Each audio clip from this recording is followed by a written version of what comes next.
Hello, LinkedIn community. Today we're talking about a very important topic, which, yes, I'm addressing to working mothers, but actually to anyone that cares about this topic. And I hope that is the majority of you.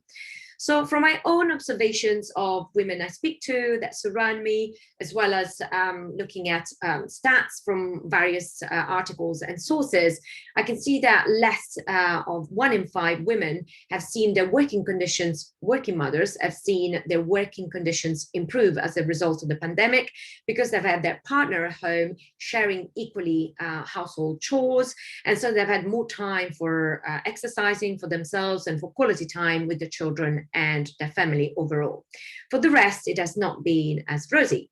Now, if we look, I want to take a step back to pre-pandemic and go to 2019 and look at some of the stats back then. 56% of mothers said that they had changed their employment for childcare reasons, compared to just 22% of fathers. Around 3 in 10 mothers reduced their working hours to look after dependent children. And still before the crisis, data from the OECD showed us that British women did double the amount of unpaid work at home versus men. So mothers have always done more of the housework compared to fathers who have comparative working arrangements. Now, if we fast forward to 2020, what happened then, if we look at some of the stats,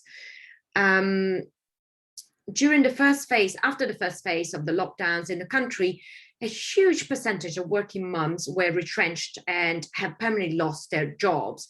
And that figure is much higher compared to fathers, according to the Institute for Fiscal Studies.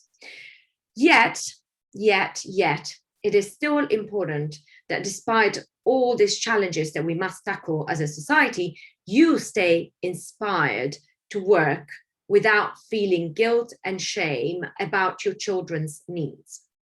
And why is that?